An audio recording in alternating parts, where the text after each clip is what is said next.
James, thanks for coming on. Really appreciate you taking the time to have a conversation with me. Would you mind telling us a little bit about yourself before we get started?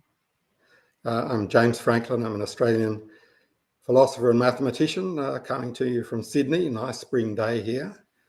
I've written books about philosophy of mathematics, about the history of Australian philosophy. I'm a Catholic of a middle of the road kind of variety. So I'm happy to talk about matters to do with arguments for the existence of God and against. I think you wanted to know especially about some things I'd written about theodicy, where I defended Leibniz's view that, contrary to appearances, this is the best of all possible worlds. Looks like you could fix it up easily, but when you think about it, maybe not. Over to you. Sure. So why would you think this is the best of all possible worlds? It seems like there's many logically possible alternatives that would be far better in essentially any set of criteria we want to come up with as the standard of goodness. So it seems like this couldn't possibly be the best of all possible worlds.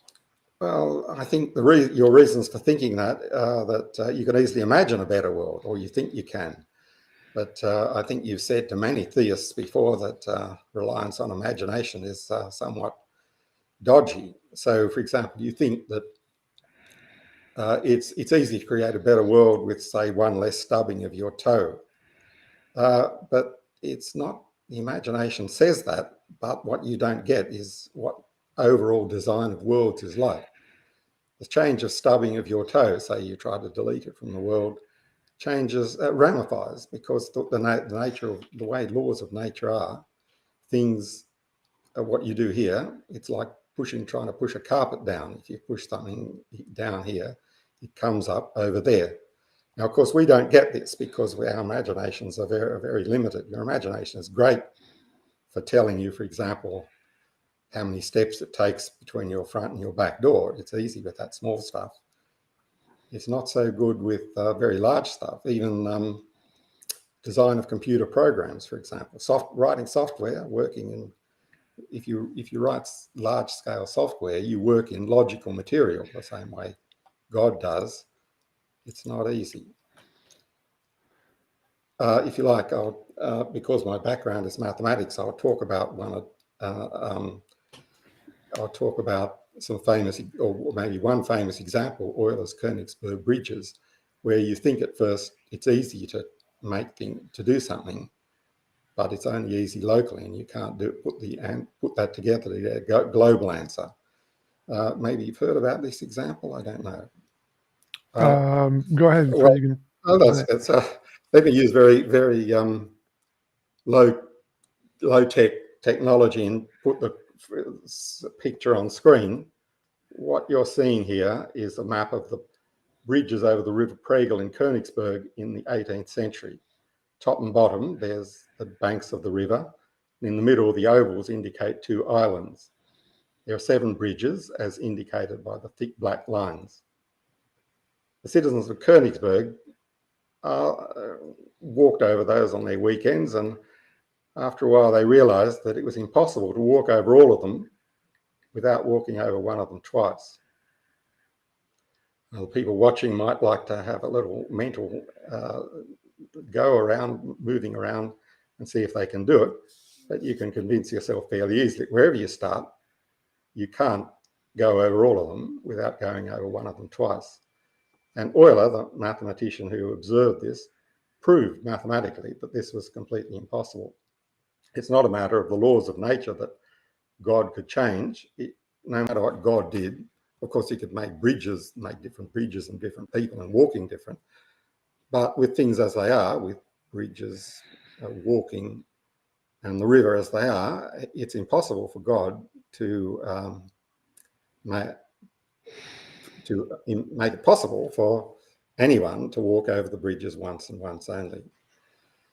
Now, when you think about large-scale design, if you like to not just sit back and say, oh, God could do this, God should do that, God should fix up the world like I would fix it up if I had my druthers, it's not easy to do large-scale design even when you're omniscient. And in fact, being omniscient means you see the troubles. So you should think of God's task as something like this. Up front, he has to design a world. He could design maybe an empty one, or maybe he couldn't, but he's going to design a large one, and he's got to cope with making, well, he can do what he likes with laws of nature, but he can't change mathematics, so he can't make the value of pi equal to 4 or something like that. He's got to design it, and he's got to design so that the things he can't design, namely reactions and their consequences, fit into it. Well, that is very difficult. And his moral position in doing that is something like in the famous trolley problem. I'm sure most of your philosophically alert listeners will be familiar with this, that a runner, somebody has a switch able to move a runaway trolley from a line where it's going to kill 5 people onto a line where it's going to kill 1. God's situation is like that in that he has to decide up front between different scenarios, some of which are morally better than others, and he has to decide the best one. Now, looking at the world, you certainly wouldn't think that this is the best one. You have to understand that well, I mean, as probably you and everyone else agrees, questions about the problem of evil come at the end of arguments for the existence of God. You only approach that if you've got some arguments, say traditional arguments for the existence of God, or historical arguments about Jesus, or something to do with fine-tuning, or whatever it might be. We're all familiar with what those are. And they seem to you, they've got some value. They seem to you, well, other things being equal, you'd think maybe there's a God. And at that stage, you ask, has God got any excuses for the appalling things that happen in the world? And at that stage is when to get an appreciation that his design problem is in fact very difficult. So Yeah, I see some of your people posting have mentioned Kenneth Arrow's impossibility theorem. Yeah, that is a nice example. I don't get that too well myself, but it's an example of exactly the kind of mathematical impossibility I'm talking about. That in economics, it's impossible to have an overall preference function that fits in with everybody's individual preferences given various conditions that you'd think it'd be easy to satisfy. Yeah, very good. So the question would be like, the reason imagination would matter here is that if I can imagine a world, say, without cancer, that means it's logically possible. There's no logical contradiction. Like in the example you gave of the bridges, it's logically impossible to follow in that set of rules to cross all the bridges without crossing another one. But unless you like use teleportation or something. So as long as you have to walk directly or something, it's impossible. Yeah. But there's no logical impossibility with a world without cancer. It's just pretty How easy. do you know that? You're relying on your imagination when your imagination is not fit for that task. Your imagination is only, well, no, your imagination is not good even with something the size of the 7 bridges, because you think it should be easy when you start out, but it isn't easy because of all the things that have to be taken into account. And a world without cancer is a much bigger ask, because it asks for an enormous number of changes in the laws of nature. So one great difficulty, one of the main causes for cancer, obviously, is the degeneration of cells over time. It's very hard to fix that. Some animals have fixed it. Your imagination is not up to telling you that it's possible. I don't need my imagination. I have actual examples of animals who are immune to cancer or close to immune to cancer, like elephants. Okay, well, that is true of those animals, but but by that means that it's possible for genes to have a particular nature to them that doesn't produce cancer, or at least at a lower rate, which by extension would mean it's necessarily possible to have humans not necessarily have cancer. Yeah, you don't know enough about the connections between how genes work in amoeba or whatever it is that don't have cancer, and how they have to work in a much more complex animal like humans. Well, These are we're not more possibilities complex. that you don't know. Well, we do, Or because maybe complex. we've done gene modification on humans and animals. Like we've added spider DNA to corn to make it be able to Yeah, function sure. in Yeah, those kind of sure. things. We know. So we There's lots we know, know. There's yes. lots we know, but we don't know how to design a world without cancer. I mean, we're working But yeah, on it, but if we knew how to do I that, that don't would think. be. But we're Yeah, going to. we We're going don't. to get to the point that it's solved. That's a solved problem. Well, Like every single example of that's technological progress is a thing humans solved that could have been solved prior, but wasn't. So every single example that humans made a difference in the world and made it slightly better, that's one thing God could have solved with the tools that already exist in the planet.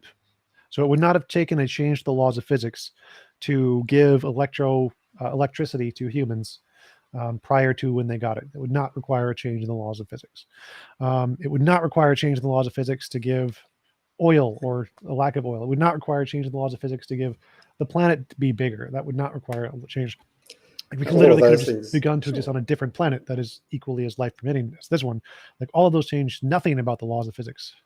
No, that's right. But the history would have had to be very different. The history of the universe, which is itself um, determined or partly determined by the laws of physics. Uh, but the main thing is that you don't know the ramifications of making any of those. The laws of physics are exactly there in order to, well, and they're not there for, but they make connections between what happens here and what happens over there. So if we had oil a century before, well, this makes changes to history whose ramifications and implications you have very little idea of. God hopefully has um, omniscience, which means he's much better, but the more omniscience he has, the more it's very difficult to know, especially, of course, the results of free decisions. Look, I agree that it's an uphill task to convince people that what they don't know, because they think they know all sorts of things about the laws of physics, and of course they do know a lot of things about those things, but what they don't know is the implications of any change, even a very small one, as they say, in the chaos theory, the butterfly effect. The smallest of changes the weather a year later. It's even those simple things which require no changes whatsoever to the laws of nature or the size of the earth. They create changes to individual humans' lives that may be for better or worse, but whatever they are, they're extremely complicated and unknown to us. Well, it just seems like a basic slippery slope fallacy. Like if you have to argue that if that leaf moved an inch to the left, there'd be some immoral consequence that would make the universe just fall apart. It just seems ad hoc and just wrong. Logical possibility Or doesn't what? require that. So I don't need what you're talking about is metaphysical Logic? possibility. No, I'm talking about mathematical possibility in effect. That was why I took the mathematical example in the Königsberg case, No, because when you're that, talking about the laws of physics, that's nomenological possibility. It has nothing to do with logical possibility. Logical possibility, I can change any of the laws of physics in any way I can imagine with making no difference well, sure, whatsoever. but the laws of physics are written in the language of mathematics, which says what the changes of what the implications of the changes are, and Right. those are not subject to divine change, to divine adjustment. Wait, what? The laws So of okay, physics let's say can you the laws of you physics can have change. changed. The laws of physics have literally changed. Gravity was repulsive at the early universe. Yeah, that's right. Sure, but the implicate, but what, but to say that, let's say the Schrödinger equation is a partial differential equation, and you can change it, but if you've got it as it is, or if you've got any change, the implications of those changes are mathematical and hence not subject to divine will. Sure, like the entailments of what the consequences would be The if you changed entailments the that are laws, but found by mathematical physicists. Sure, So that's but like why it's space true and that if time are you, emergent. So like we could add more features, add extra laws that change the entailments. So any of the entailments yeah, that is a consequence of the laws can be changed by adding a different law. And we can add a law that specifically makes one change and no other changes. It's very easy to do that. no, it's not change. No, that's exactly what you can't do. Make one change Yes, you without can. making any others. Wait, why would you No. not be able to do that? That's very easy. So like, for Well, example, we take space and time. Space and time are emergent from quantum fields. So you can have this extra quantum field that's there, and this quantum field only affects the space and time in some kind of tensed, suppose time is tensed. Then at some point in time, because time is tensed and it goes from 1 second to another second, there's this quantum field that has some nature to it that causes it to collapse at a point where the time is tensed at 1943 and Hitler's brain explodes. And so when this quantum field interacts with the tensed time, it only interacts at this exact one point and literally no other point prior to or after. And all it does is cause Hitler's brain to explode. And that's a one possible way that we can have a kind of a quantum field that changes literally nothing else but this one thing. yeah. I don't think there's a quantum field that changes only one thing. But if you did, then even so, if it did that, the implications of that one change, ramifying according to the rest of the laws that we have around, the rest that aren't that moment in 1943, are completely unpredictable. It's especially historical changes that are unpredictable, as is well known. So you're right that if you change the position of one leaf, the implications of that gradually move out and are very large historically. Of course, we have no idea whether on average they're going to be better or worse, but we do need to have a sense that every change ramifies. You can't, even if you have your miraculously, you imagine a miracle for a quantum field that does just one thing, like explodes Hitler's brain. But then what? Well, That given change in the rest of the world has enormous things, and it allows Stalin to go on forever or whatever it might be. All sorts of things can happen. given the known laws of physics, there would be no significant change. Nothing would change.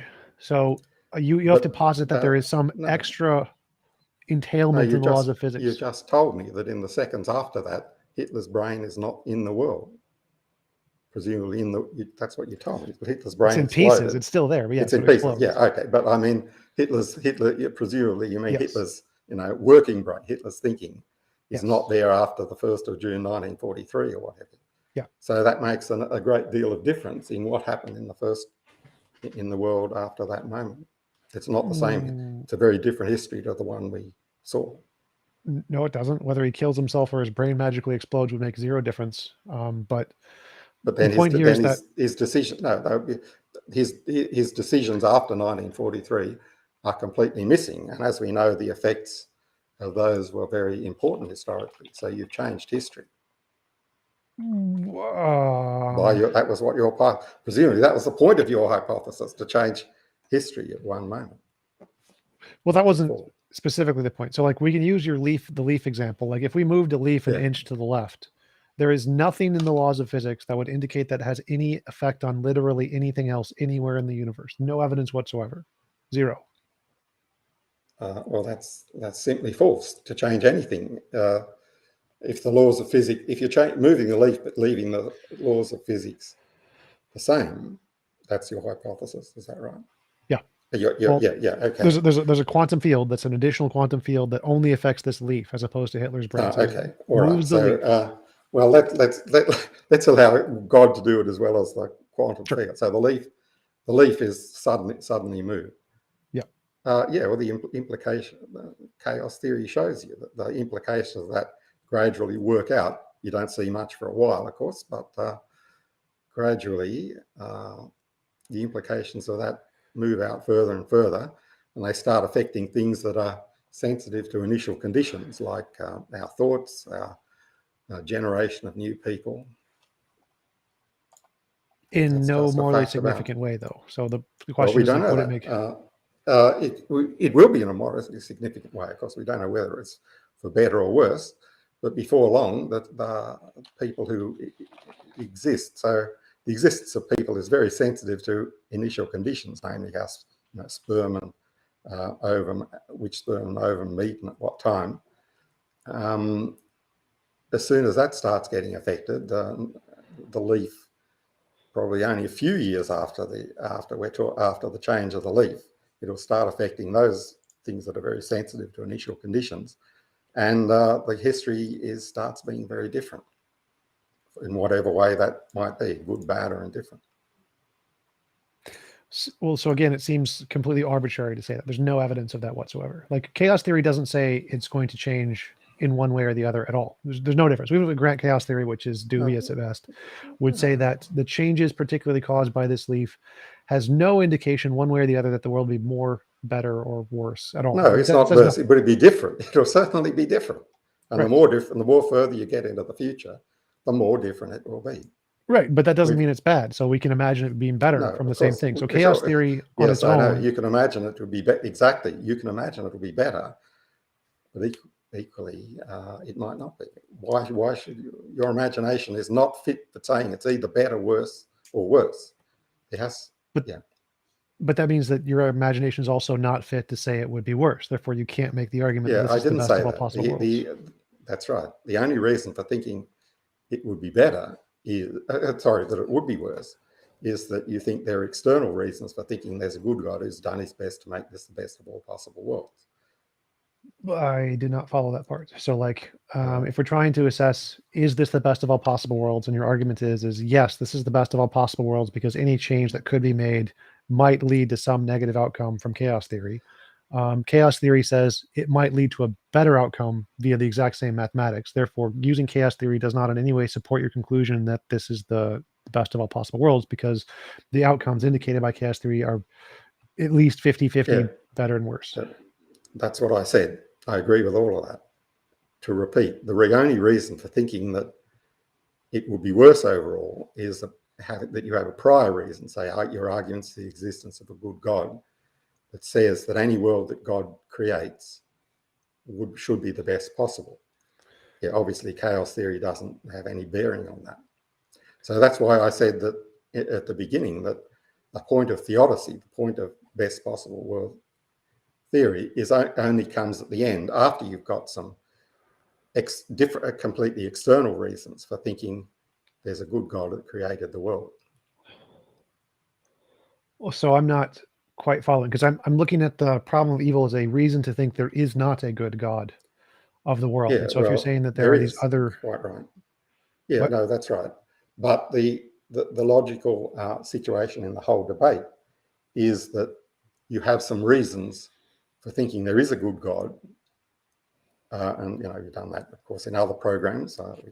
We can perhaps not try and do it all at once here, but we'll have to take it as read that overall there's some reasons that some Christian or whatever thinks for there being a good God, and then they ask, is there going to be any excuse for the world being so as bad as it appears to be? And in that case, if you conclude from chaos theory or just from well-known facts about weather and so on, the turbulence of fluids, that any small change is going to have ramifying effects. You have no idea from that whether they'll be good or bad, but it's only your prior arguments that there's a good God that will suggest to you that changes are going to be for the worse. So I don't seem to follow how that argument works because it's like that would mean that everything is 100% determined and there's no randomness, no possible change. God couldn't have done it slightly differently, which means God loses his omnipotence. So we lose it that way. No, if you have to create the best of all possible worlds, you can't complain about a lack of omnipotence in saying that, oh, well, he loses the chance to create worse ones. If you're saying God can't logically possible create a world without cancer, that seems to be a big problem. It's like that means he can do literally nothing. He is incapable of moving a single leaf from its position. He's incapable of he's incapable of moving a single leaf from its position while making things better thereby. That's what the suggestion is, that he's done his best already, given, of course, the obstacles to bad free decisions and so on, which you can't do much about. Right. So that would lead to the problem that I can move the leaf and I can make the world better. So I could invent You don't know electricity you or can. whatever and You save can. lives. No, But you don't God know couldn't you do can. that. God could not do that. I can do it. He can't. God can't do it. I can do it, but God can't do it. No, you can't. You can't move. You can't move the leaf while uh, while thinking that with you can't move the leaf while thinking that uh, that's good. I Try again. mean, I'm getting myself. I'm not expressing myself correctly. So, like, if If I was all you can powerful, move a leaf, if no, you're not very powerful, but you can move a leaf. Let's say you move a leaf at random to see what happens. You don't have any reason to think that it's going to be better or the world's going to be better or worse thereby. Of well, course, let there me. are things that you can do. There are other things that you can do that you do reasonably think improve the world, which, presumably you take actions like having a video show that you think will improve the world. That's why you do it. I'd do it for money, And but yeah, maybe earning money is good. No, that's all fine with me. but I want to clarify my argument a little bit. So, if I was an all-powerful being, I could redesign the world and make it morally superior without any consequences. And I can do it easily, and I can prove I can do it because I can prove it's logically possible. Well, I need to show there's no logical contradiction here. It's very easy to do this because I can get rid of all the mathematical entailments. I don't need the physics stuff. Like, get rid of it. It's all of the universe will be sustained by my mental powers of omnipotence. So I don't need the laws of physics. And so I can say that any instance in time is completely under my deliberate determination of how I want it to be, in which case there are no antecedent consequences of my changes because I get to decide what those antecedent consequences would be. And therefore, simply by virtue of me being all powerful, I can design a better universe, logically possible, where I can move leaves or whatever without causing consequences. And I can demonstrate it's logically possible. Well, that's a world. You could try and create a world that's the occasionalist world of some of the Islamic philosophers who thought that the world is kind of recreated at every moment without the past causing the future. I don't know that. I don't think you don't know that that's logically possible. But if it is, then it's a very different world from ours in that it has low laws of nature and no predictability for our actions. Well, that Well, wouldn't I don't know. follow. That's a very different.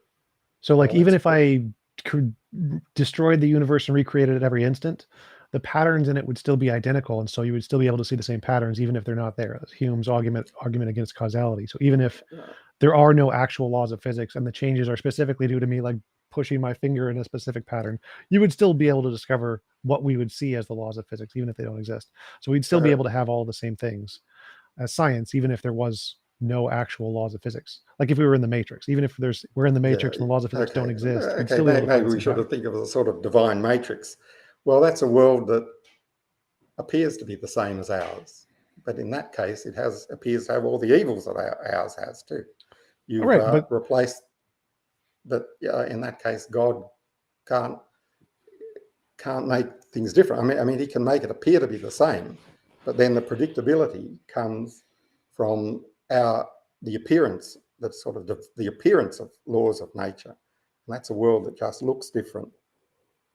That's the same. It looks the same as ours and feels the same as ours and feels as evil as ours, but has the causality different. But that hasn't helped make it well, any the better. argument was that you made was something like, given the entailments of the mathematical structure of the universe, any Okay. preceding changes could cause antecedent consequences we can't predict yet. Therefore, your argument is requires that there is this logical tensed structure to causality where one change here will cause future changes in the past. And so if I can eliminate that Yeah. and say here is a Okay. logically possible world that does not have any kind of future causal entailments, then that would prove your argument false. And so even if it's possible for this world to exist where God could create an instance of time and just maintains every instance on its own without any kind of antecedent causation, then he would, by necessity, be able to change any particular instance of moving this leaf or killing Hitler or Right.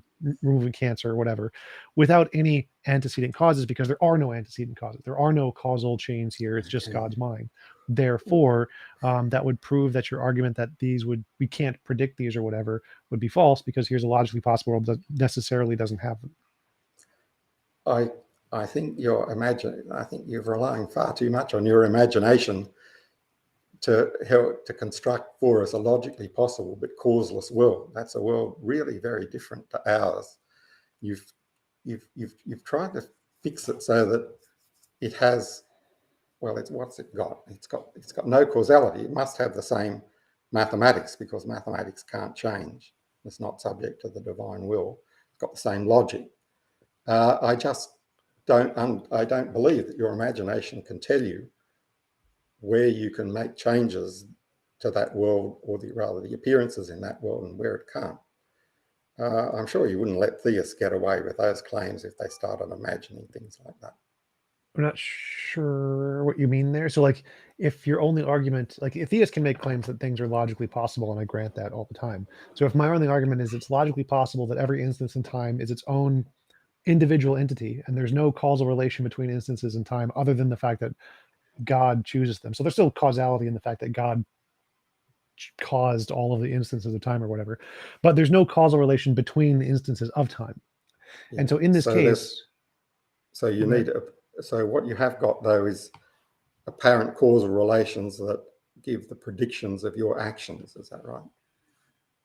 what? Say that again. I mean, what you have, since it looks the same as our world, you've got nevertheless the apparent laws of nature that allow us to predict the effects of our actions, even Yeah, though they're actually caused by God.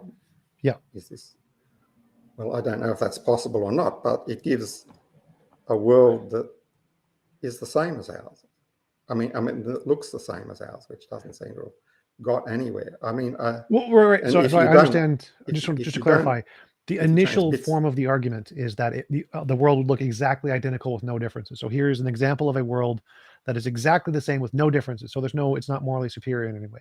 But no, now that there's no causal relation between time t1 and time t2, I can make a change at time t1, and you can't imply that this would cause some negative consequence at time t3000 or whatever, because there's no logical entailment of connection between t1 and t3000. So in this example, God can get rid of all the bad things. He can go no cancer, no death, no suffering, everything is voluntary, no rape. And because of the structure of this analogy, that the time t1 doesn't have any consequence to time t1000, these changes would not, you wouldn't be able to make the same argument that there may be some unknown consequence in the future, because there is no antecedent consequences here. They're all just determined by God's mind. And so the point is simply to show that God could change in this world all of the things, any particular thing or all of the things, and it would not have that same consequence that there may be some unknown evils that are caused, because each instance is isolated from each future instance. well, but then that means there's no, there is a consequence, namely that there's no predictability whatsoever, Um, because there's no connection between, as you say, if there's no causal connection, there's no predictability. You're going to know between T1 and T2. If I take an action at T1, I can't predict what's going to happen as a result at T2 because there's no result. So I just don't understand. That world is so different. It might look the same physically, but it can't look the same from the human perspective because it has no predictability of actions. In fact, there are no actions. I'm not There's following no that. So such. like, even if we're in the matrix, there is, like, suppose the matrix exists. There's no causation in the matrix. There's no actual gravity. Gravity doesn't exist. It's just a pattern that's been programmed into the matrix. So there's no actual gravity, but it looks to us exactly like there's gravity. So we wouldn't be able to tell the difference Yeah, whether exactly. there's So real gravity or fake yeah, gravity. But the same thing that's applies to right. my causation example. So we would still see causation. We would still see exactly the same science. There just wouldn't be cancer. No cancer in the universe. But all the science, we'd still see all the laws of physics as the same, even though they weren't there. We'd still see all of the causation and scientific testing as the same, even though there's no causation. So we'd see everything is the exact same, but no cancer, or the leaf was moved, or any particular thing you want But, to change. So I'm not sure why you think we would but not there be are, able to have those things in this world. well, the world is not specified. I mean, if we think of it as the matrix, then you say there isn't real causality like gravity, but there's apparent causality sufficient for prediction Yeah. of the results of your actions. Yeah. Well, that's the same world to all appearances, and you can't delete cancer or whatever because that's part of part of the world. The appearance of cancer is as bad as cancer itself. I can't see that your imagination can tell you that you can cut off a kind of the real cancer behind all the appearances and their predictions. Well, so in I this don't think your example, imagination there's can no do real that. cancer and there are no appearances of cancer. So no real cancer, no appearances of cancer. There's no evidence of cancer whatsoever, but we still have gravity. All the measuring the perihelion of Mercury, measuring the Mm. curvature of light around the sun. Einstein You're, did all of that, but yeah, no cancer. you're picking and choosing what you'd like, but the connections in the world, or even the apparent world, are so much that I don't believe your imagination is up to that task. Well, so like in my example, God instantiates every instance of time individually. So there's no connection between 1 second and the next second. In this Yes, universe, he can get rid of, but he's but so he gets rid of instantiated. cancer in all of it. So he gets rid of cancer in all of the instances of time individually. He just individually removes the cancer from every single point in time. But he keeps the patterns in gravity. He keeps the same observations of gravity. I'm not seeing why this is a problem because there's no causal entailments of what happens from a particular time to another particular time. You can't say that there's some unknown consequence here because God literally makes each instance of time on its own individually. Therefore, he can just go into that time kind of like a movie and just pluck out the cancer and leave literally everything else.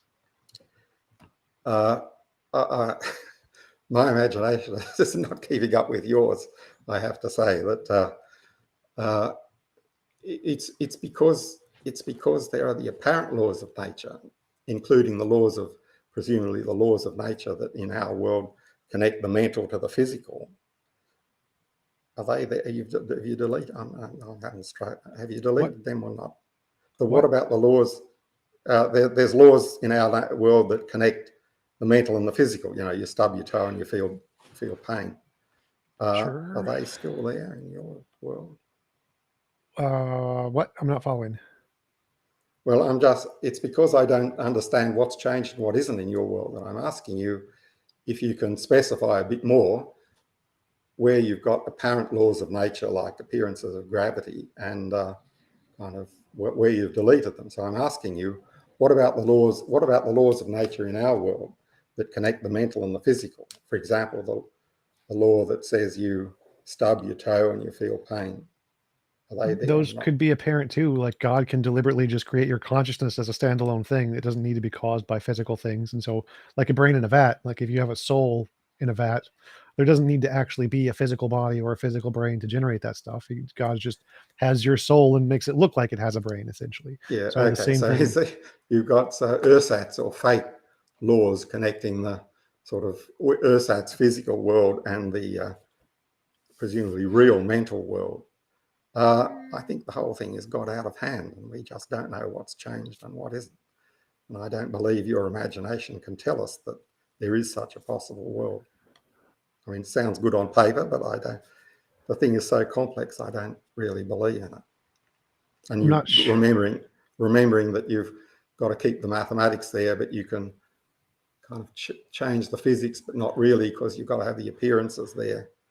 I just, well, it could be, it could be, but I don't think any of us have the capacity to know that. Well, so like if old movies, you got the film reels. And so if we imagine all of time as just a big film reel, there's no physics, there's no gravity, there's no planets. It's just a film reel. What we think is that the people in the movie think it's real, think there's actual planets, think there's gravity, uh, but really it's not just this. not possible because they're not in the movie. uh, There are no real people in the movie. You can't have real people in movies in a film reel thinking there's gravity because by the right. nature of a film reel, there are no real people. But like if you're a brain in a vat or whatever, your brain is Okay, connected to the let's screen. So who knows like if there's a that's real possible. thing. Let's try and imagine that. Let's try and suppose. So the brain in can the brain in the vat take actions or what seem to it to be actions? No, Presumably it well, I mean, can I could or make it it that can't. it can, but Okay, well, up to you. It's your okay. scenario, but Let's say no. Let's you'd say it can do normally nothing. think It's just watching the screen. So it that's does just no watching. causing. It's just watching the screen, and it can do nothing. It thinks it thinks it's doing actions. It thinks it's causing things, but it's not. It's just watching a screen. Uh, no, that is not possible because it takes some voluntary actions and either the screen, what's on the screen responds to that and wouldn't have otherwise, or it doesn't. Which scenario are you thinking about? I could do either one, because video games Oh, are screens that respond. But yeah. either way, I could say that the way I've designed the screen, I don't think I'm a determinist, so I don't think there's any free will. I think we are essentially literally watching a screen. So I would be fine with saying that there are no actual actions that humans do. I think that makes perfect sense.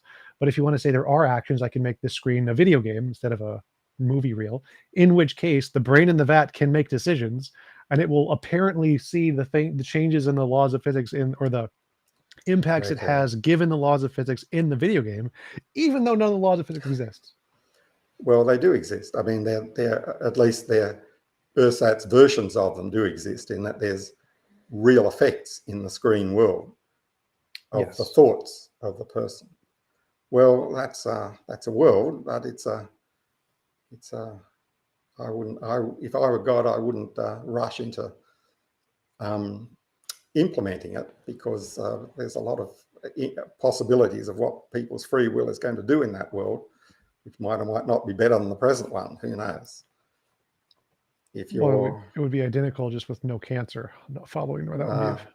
well, you haven't shown that we can what you can delete and what you can't delete, because especially because you've got worlds, you've got effective, sort of effective in appearance law. Well, they're real. No, you've got real laws of nature in the world, not all of the present ones, but you've got real ones that connect voluntary actions with effects in the movie world, like on a video game. Yeah. Well, yeah. It's worthwhile thinking of in terms of a video game, because that's, in a sense, right. Let's say a video game with real free agents out there, which is a little bit hard to imagine, though some video games try to make it look like that. That is something like a scenario. What's in there? Suppose you have you've got a video game that you're playing, so your actions, your voluntary actions, make real effects. And when what happens, you do this and this happens. If you didn't do it, something else would have happened. If there are free agents in there subject to your will, we're getting into a very hairy scenario, I think, there. And we don't know much about whether that world would be good, bad, or indifferent, whether it had cancer or not. Who knows what it's got in it. Well, sure, but we haven't gotten that far in the argument. The argument here is just to say that right. Here is a logically possible world that has no time-based entailments. There's no necessary connection between what happens in early time and later time. Therefore, the argument that there's going to be some potential negative consequence for getting rid of something at T1 would not work. Now, I would take this to the extreme and say, since this world is possible, God could have created the true best of all possible worlds, which is a world where it's impossible to force anyone to do anything they don't consent to doing. That's what I think is a better candidate for the best of all possible worlds. And it seems clearly logically possible for God to get rid of any entailments that may occur via time, to be able to selectively pick which things can and cannot exist in a particular world, in which case the best world he would create would be one where it's impossible to force people to do what they don't consent to doing. And that would be the world that is possible to create and is morally perfect. So I think that is a better way to answer what is the best of all possible worlds than to say this one. I don't. Well, I'm not sure that is the best of all possible worlds, because sometimes there's good reasons for people to be forced to do what they don't consent to doing. For example, some of those 2 million that are in the prisons of your country. Nevertheless, I think the problem is earlier, that you've removed real entailments, but you have to have the ersatz entailments, kind of apparent laws of physics, or whatever it is, or apparent laws of physics implemented by God in the matrix-like world. And they have the same problems as the real laws of physics.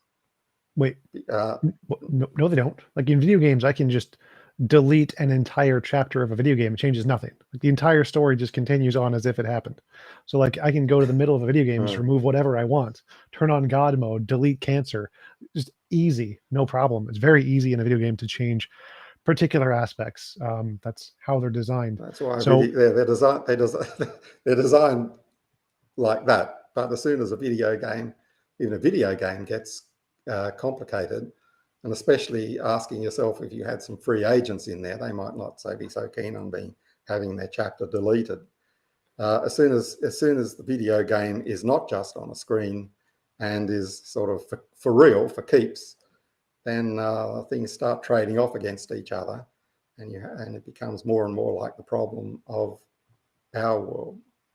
You can create a video, you can create a film reel that it looks good because there's no one in there and it doesn't count. But as soon as there are kind of real people in there with things to trade, requirements to trade off against each other, things get a lot harder to design. not following. So like multiplayer games have a bunch of free agents in them, but the designers have absolutely no problem removing aspects like glitches, bugs, guns that people don't like, nerfing things. The designers have zero problem changing things, even though there's free agents in it. So they can arbitrarily change whatever they want about the video game. And there's nothing the free agents can do about it. They have zero impact whatsoever. They cannot change anything. They can't break the game. They can't add new code. Yeah, the free agents have zero. But there is a kind of physical appearance of physical world in there, and the whole point of the game, especially with the multi-agents, is that everybody knows what can be predicted in the game if you do something. Yeah.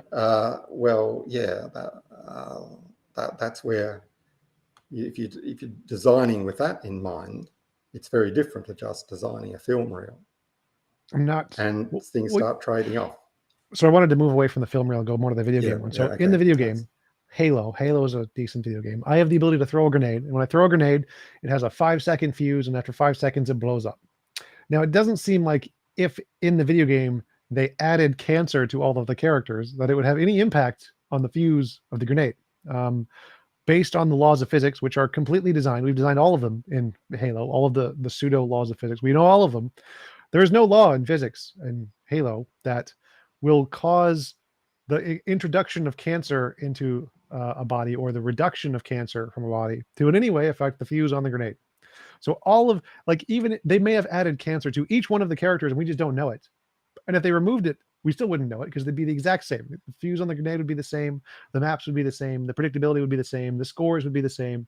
So we would have no idea if the designers of Halo decided to add in cancer and or remove cancer, because that has no impact on the gameplay. There's no causal relation between that in the game and anything else in the game. There are laws of physics in the game. So if you change like the rate of gravity or the rate of fall of your grenade, then yeah, that's going to change the predictability. But adding in cancer would not. Zero impact on that law. So that's because the game is only a portion of the world and tries to model only a portion of the world. But there's no game unless it's predictable that a grenade explodes in 5 seconds. And if there were real people in the game, there'd be an impact on them. As soon as you start moving it to kind of getting real. We still have a game, even if we randomize it, there's still a game there. So randomizing things, games do that too. Yeah. But that wouldn't make a difference. The predictability, if it's completely random, there's no game. If there's randomization in that it happens 90% of the time, sure, there's a game. But again, the point here is more that we know how the game works, so we know there's no entailment connection between the cancer graphic or the cancer thing inside the body of the Halo character and the grenades or the shooting or the scores or any of those. There's no entailment there. There's no connection. Like not everything in the game is entailed or connected to one itself. They're individual things. And so removing an individual thing would not affect the other things. They're compartmentalized. Games are literally designed this way because you don't want things to be intertangled in the way you're talking about, because that would make it very, very hard to fix bugs. If everything is entailed by everything else, making one change would collapse the game, and this is a very terrible game design. Literally the worst game design to have every instance of everything intertangled. So what we do is we compartmentalize things. We say, here are the graphics, here are the sounds, here's the physics, and they're all separate things that don't interact with one another until it goes into like a compiler. And so it's very, very easy to remove a graphic in a video game. You can change the helmet There's literally video games do this. Any character can change with any color helmet they want. Nobody cares. It's how they make money with microtransactions. But it's very easy to do this because they're not interconnected. They're compartmentalized. And so because we know we can compartmentalize things very easily, if we were the all-powerful creator of the universe, we could compartmentalize things in the exact same way because it's very easy. In such cases, the compartmentalization of cancer, which is in the graphics box, could be removed and just replaced with, I don't know, normal biological functioning or something, or just empty space. Who cares? Without in any way affecting the compartmentalized physics of the universe. And so I don't see why this thing that we literally do every day in video games all the time is not logically possible for God. It doesn't make sense. Because there are still implications in the game. They're the ones you put in by the software, where the implications of throwing a grenade are such and such. Yep. Now, what implications there are between different parts of the game is hard to say. For example, you can't very well have the grenade doing one thing without interactions with the spatial things. The grenade moves somewhere. Now, I don't believe that if you're trying to design something that is much more complicated than a video game, like a world, that you can compartmentalize like that. And exactly, it doesn't look like with the laws of nature we have, whether kind of real causal ones or apparent ones, that you could do that. I don't believe that a supreme game designer, and as soon as it's complicated, I don't believe your imagination can deliver to us that that's a logical possibility. I'm not exactly following that, because many of the theories in physics is literally that we're in a digital universe that is just literally a big video game.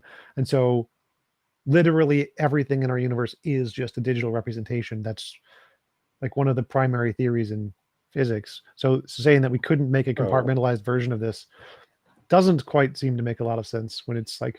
Well, we know that the gravity here is dependent on the distribution of matter in the distant universe and so forth. Sure. What we actually know is that there's extraordinary level of interconnection, and that those interconnections are hard to get rid of. They're mediated by mathematical laws that are true across space and time, and it's those that make the connections. And likewise with turbulent fluids, it's very simple mathematically, but you can't decide where a particle will go, because it's like going over a waterfall or something. You can't decide, because you know the laws of physics and how fluids work. You can't decide on a distribution of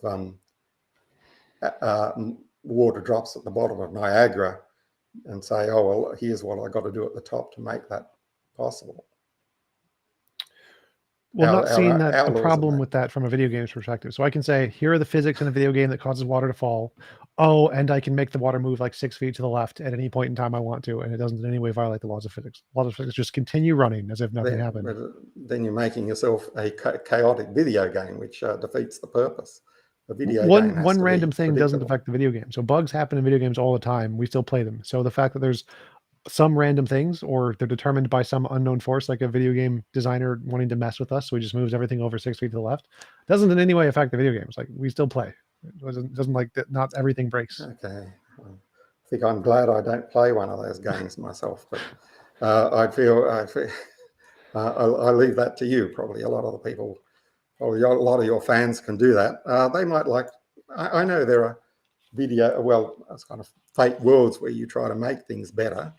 But nevertheless, I can't believe that a world like that is close enough to our actual universe for you to know that there's a possible universe that does things like our universe does.